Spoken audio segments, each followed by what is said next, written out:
of this law, which in the Greek was a word that we get our English word Deuteronomy.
Is it on now?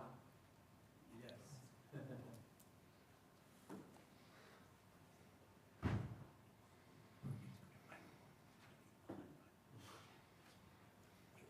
All right, so you think about this aspect of forgetting, and forgetting can be dangerous in the Christian life. I was thinking about a couple different things. Maybe you said some of these at your tables. When we come to the Christian life, we can forget God's laws. We can just forget what God wants us to do in life, and that can be a very dangerous thing. I think we can forget God's blessings. All the things that God has done for us. And we get to griping and grumbling and complaining. I mean, the children of Israel, good night, you read through it and you think, how can you forget what God did in bringing you out of Egypt? And yet they did. They struggled with that. And so we can forget God's blessings. We can forget the dangers. You know, if we don't do what's right, there's some serious dangers that could come. And I think we forget that. And we coddle sin. We play with sin. We don't get rid of it in our life. And we can just plain forget God. Right? We're going about life. We got all these good things, and we don't really need God. That's one of our problems here in America. We have such a good life, we don't need God, we think. Are there any other areas of as you guys discussed it at your table, that you mentioned, areas where forgetfulness are dangers? Okay, so Deuteronomy is something where Moses is reviewing the law, and he uses the word remember or remembrance 16 times in the book of Deuteronomy.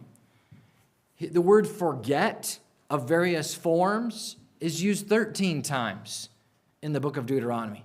This idea of don't forget, instead remember, or you need to have this time of remembrance is a very important thing. You put those two together 29 times. That general concept is used. Moses is going back and he is reviewing.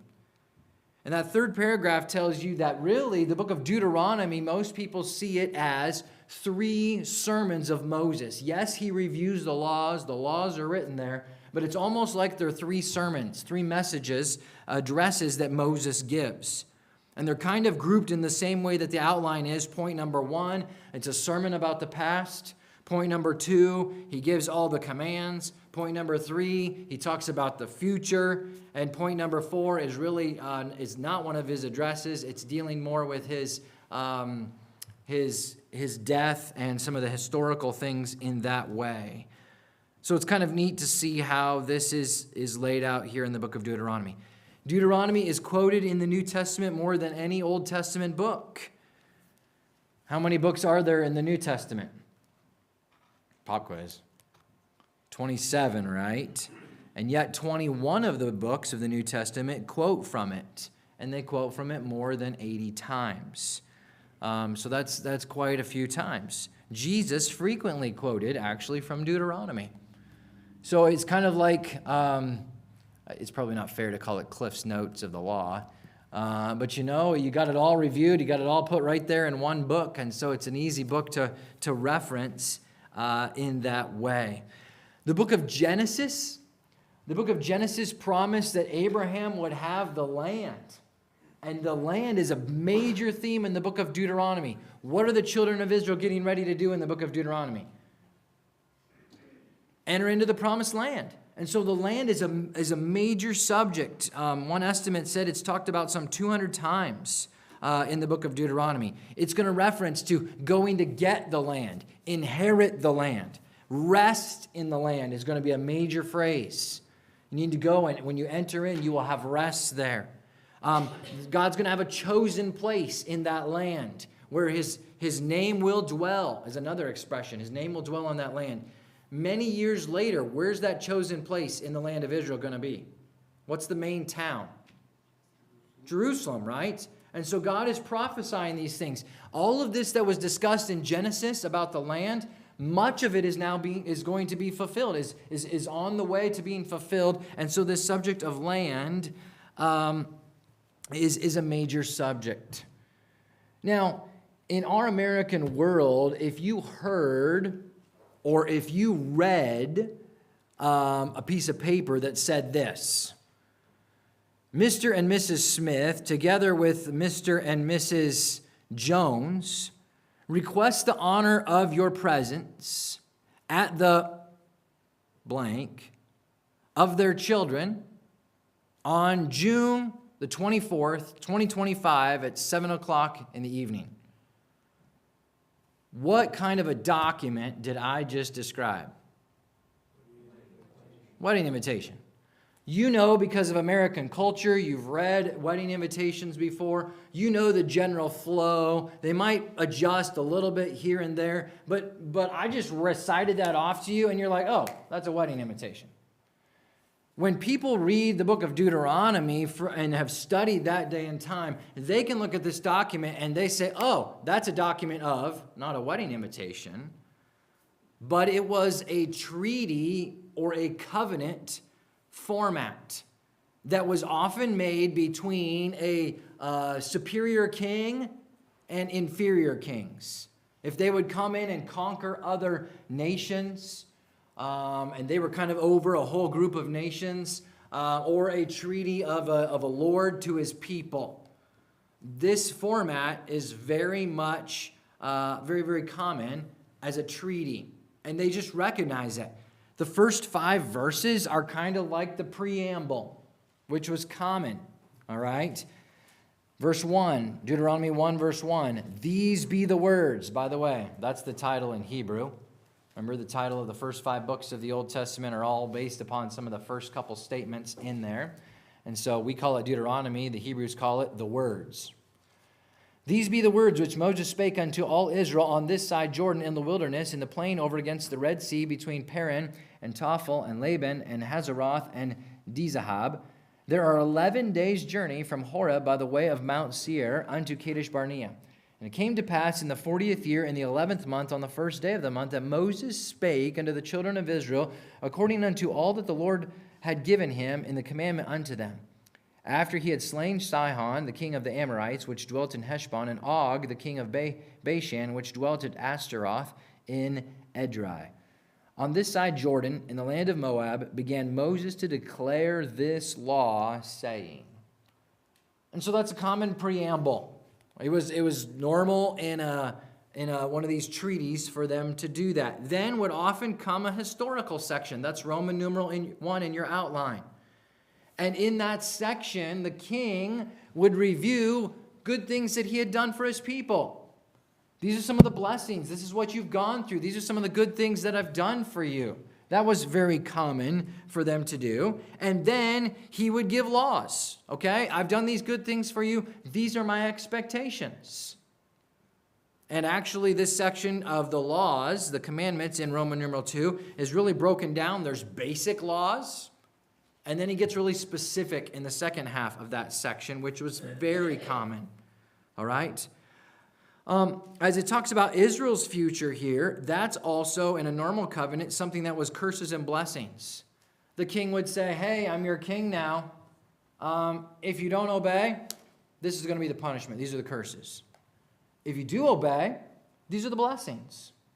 And that's brought out in the book of Deuteronomy in that future section. If you guys don't obey in the future, this is what's going to happen.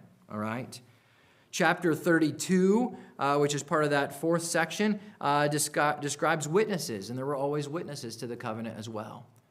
So just understand that the format of this is the format of a treaty or of a covenant form between a king and his vassal, or between a king and those who are supposed to serve him.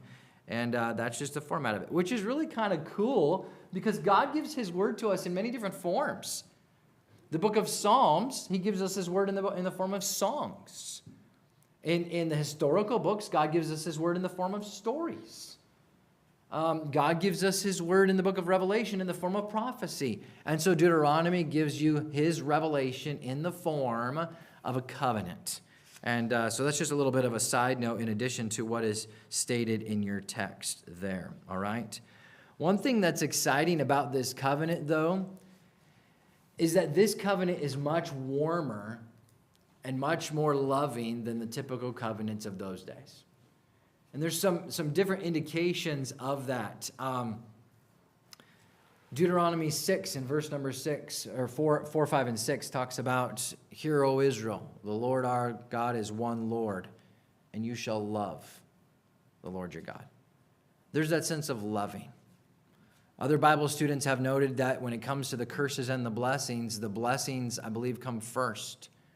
God was emphasizing more of a relationship instead of just cracking the whip saying, "I'm the king and you got to obey me." The relationship was going to be more like big brother to little brother or father to son in this covenant format that he gives. And so that's a very warm thing and a very wonderful thing that God has. They're his people, and he wants that covenant relationship with them.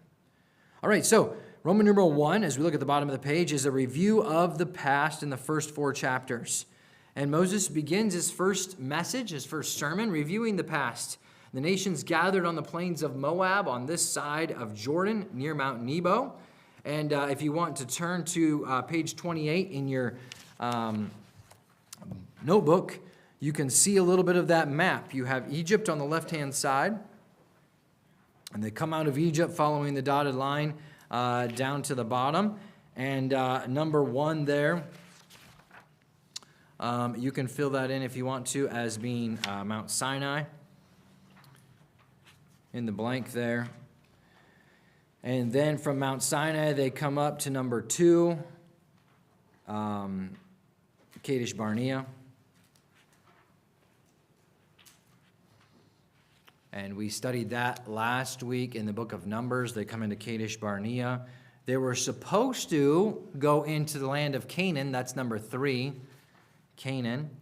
Guess I could be giving you these so you can spell them right. Canaan. Number 3. But they didn't trust God. The spies didn't trust God. So they came back and wandered through the wilderness, down through Mount Hor and Ezion Geber. And then they've come up through the land of Edom and Moab there. And now they're at Mount Nebo. You can see where that is. And so it was only an 11-day journey to go from Mount Sinai down at the bottom up to Kadesh Barnea. And so really the entire trip, if all the way up to Mount Nebo, could have only taken about 20 days, but it took them 40 years. And we can doubt God and try to do our own thing, but it's just got disastrous consequences. And that's brought out there. So page 25 now, if we want to go back there. Moses reminds the Israelites of the trip from Sinai to Kadesh Barnea in chapter 1. And during this time, Moses had received the law. They had the tabernacle constructed, and we talked about those things in previous books. In Deuteronomy chapter 2, Moses speaks of the nations they had avoided. There were 3 of these nations, and you can see this in Deuteronomy chapter 2, verse 4. Edom, they were the descendants of who? Esau, all right. And so remember, that's one of their relatives, Jacob's brother. And then Moab and Ammon, they were the descendants of who? Lot. Yes, they were descendants of Lot. There we go. I got an extra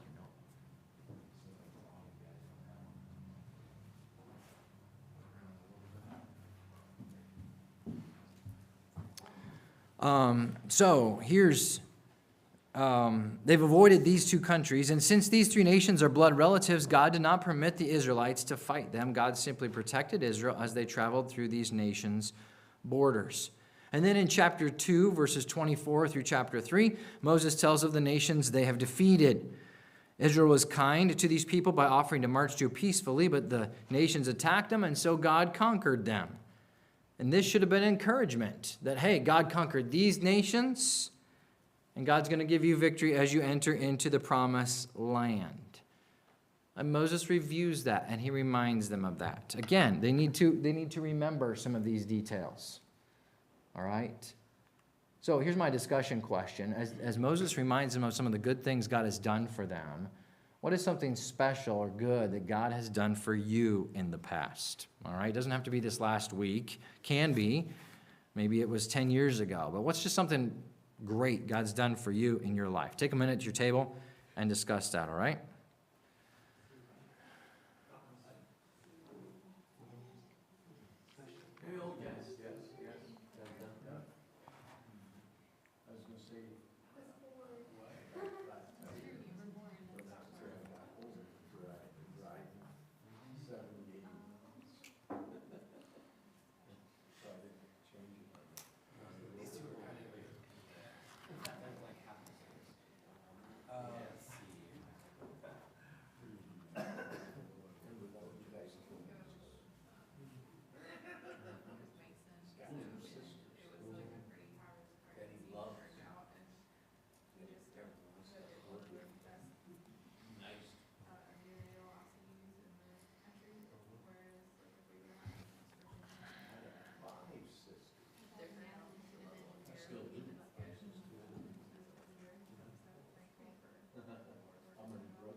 All right, let's keep going here. So we got to remember the past. We got to think about the things that God has done for us. It's one reason why we have Thanksgiving every year, not just for food and football, but to remember the good things that God has done.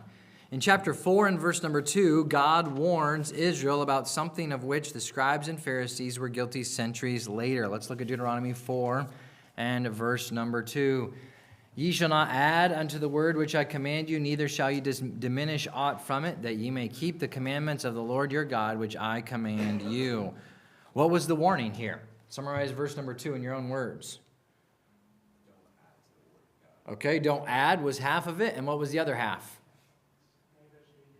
Okay, don't diminish, don't take away from it. Okay, so that goes in your blank there on page 25. Don't add or diminish from God's commands. Just stick with what God commanded, no more, no less.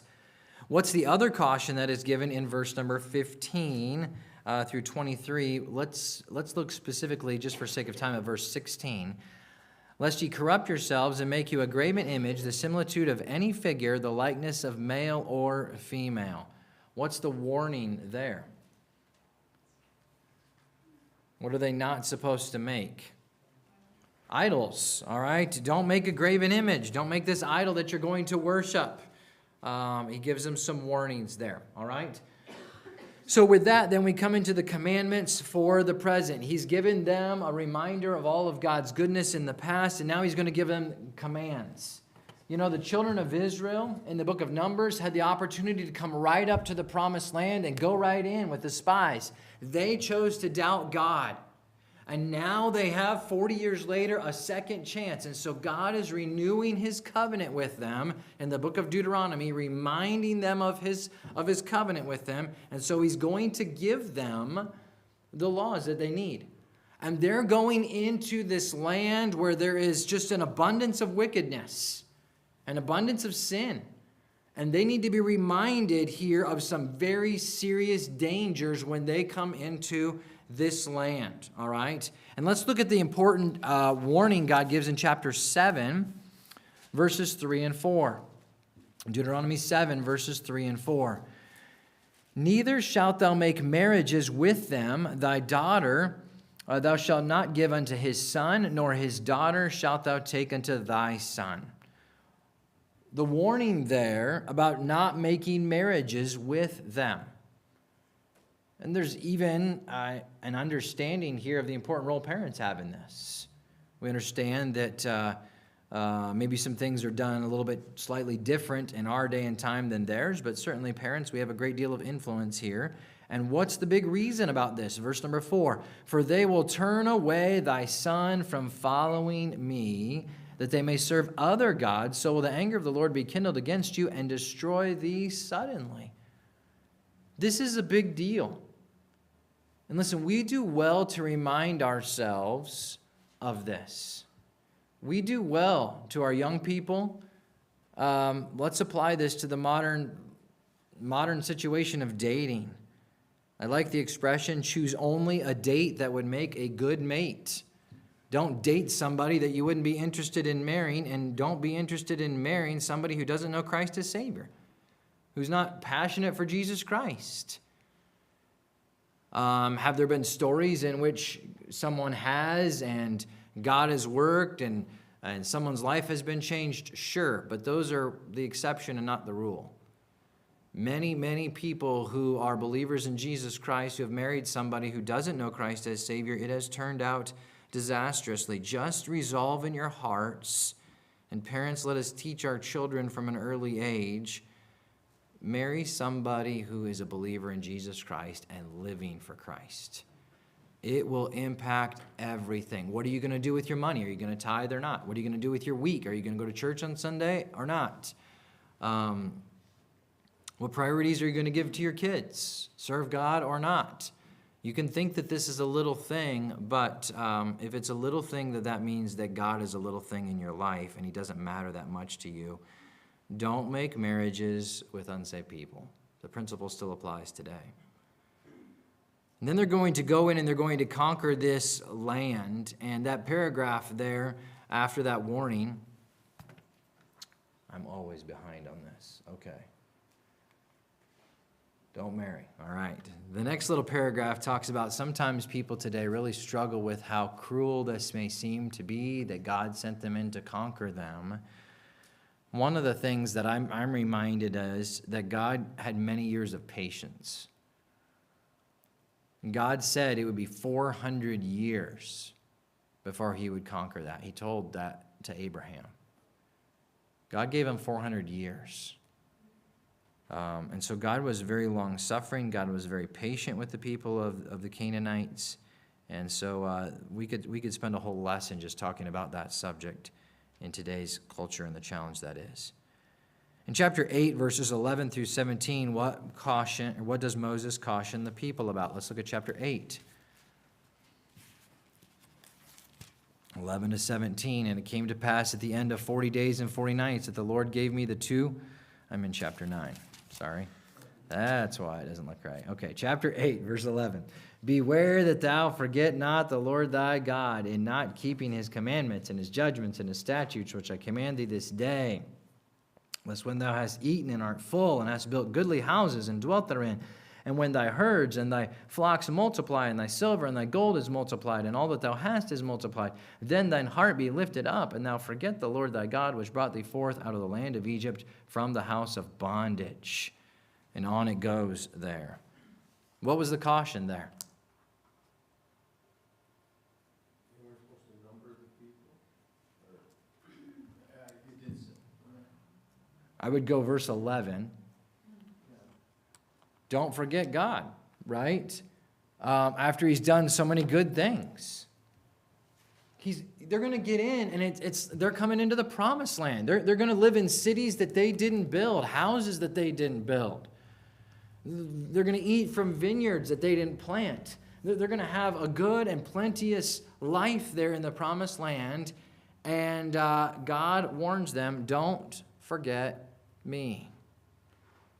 And again, as I mentioned already, this is a warning to modern day America. We're wealthy, and we have a tendency to forget God. We don't need God. We can handle life on our own. Moses then tells the people of God, the people that God will give them the promised land, not because of their goodness or righteousness, but because of his promise to Abraham, Isaac, and Jacob. Pretty important point for them to consider there. All right. Then we have some of Israel's future, Roman numeral 3. I'm going to just skip that. Okay. Chapter 27 and verse number 8. What are they told to write on these stones? Let's jump to chapter 27 and verse number 8. And thou shalt write upon the stones all the words of this law very plainly. Write it on stones. Again, don't forget. Write God's laws. Chapters 28 and 29 give a glimpse of the enjoyment the new land will bring, but there's also a prophecy of Israel's chastening and captivity and scattering. Chapter 9 summarizes the basic facts of the covenant. It's an agreement. Next page, page 27, of what does Moses remind the people in 29:5? Let's look at 29:5 here. And I have led you 40 years in the wilderness. Your clothes are not waxen old upon you, and thy shoe is not waxen old upon thy foot. God's reminder is, I have led you and I have provided for you for 40 years. Pretty awesome thing. God cares about them. Chapter 30 tells of the future restoration of Israel. Israel enjoyed the blessings for less than 1,000 years before they were taken captive by the Babylonians, as you read about in the book of Daniel. All right. Go to chapter 30. Chapter 30 and verse number 6. As God talks about the future, I want you to think about this for a second. Deuteronomy is a covenant. God's the king, and he's making this covenant with these people, and he's expecting them to obey. And if they don't obey, there's going to be curses. And are the children of Israel going to obey? No, they're not going to obey. And the curses are going to come. Oh, that they would obey God's laws, but they don't. And someday in the future, God's going to change things. Look at verse 6. And the Lord thy God will circumcise thine heart and the heart of thy seed, to love the Lord thy God with all thine heart and with all thy soul, that thou mayest live. The time's coming in which God's going to do a heart change in their lives, and it's going to be awesome. Certainly we're reminded then of Jesus Christ and the change that he brings in our heart as we have the Spirit of God living inside of us. Then we have this historical section at the end, the death of Moses, chapters 31 through 34, as Moses gives his final words. Moses remains loyal to his people, even though they criticize him. We could talk a whole lot about that.